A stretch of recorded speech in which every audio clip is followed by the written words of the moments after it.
Hey guys, in today's video we're going to be talking about the importance and uses of bracketing in modern day digital photography.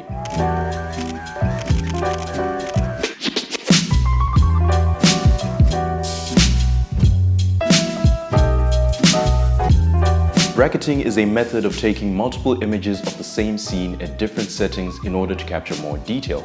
That detail can be in dynamic range, different focal planes, amount of grain, or even different color temperatures. In my previous video, we talked about using exposure bracketing to create high-quality HDR images. However, that is only one of the bracketing methods available in digital photography in the modern day. In exposure bracketing, we take the same image multiple times at different exposures in order to accommodate the brightest highlights and darkest shadows. The resulting images can be merged together to form an image with superior tonal range than what you'd get from a single image. Another bracketing technique is called focus bracketing. This method is mostly useful when you have a very limited depth of field, giving you a narrow slither of focus in your image.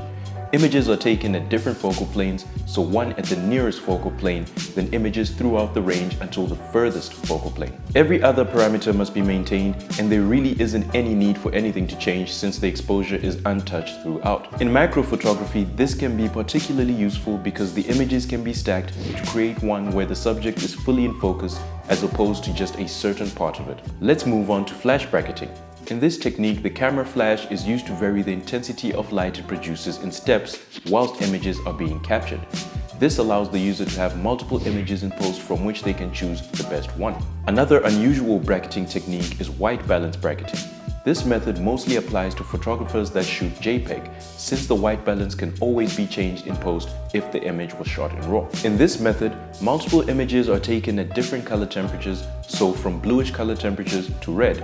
This is particularly useful in scenes where there is mixed lighting and it may be difficult for the automatic mode to correctly pick a color temperature. The user can then pick the image that resembles the most accurate colors to what they actually saw when they were shooting. Next up, we have depth of field bracketing. This method is almost identical to focus bracketing. Here, multiple images are taken at different apertures.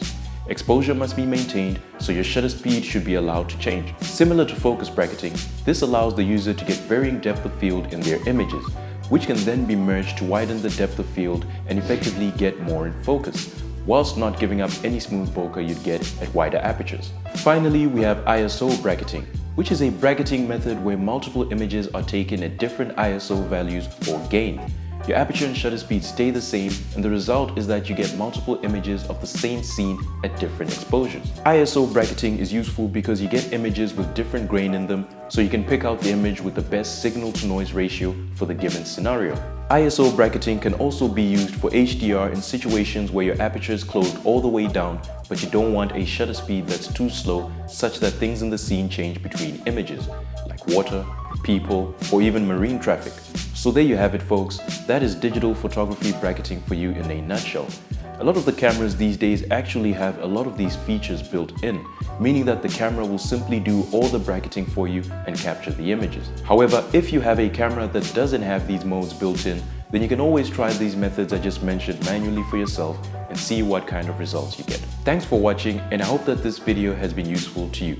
Please leave a like or a comment, and don't forget to hit that subscribe button as well as turn on notifications for more videos like this. Catch you folks in the next one.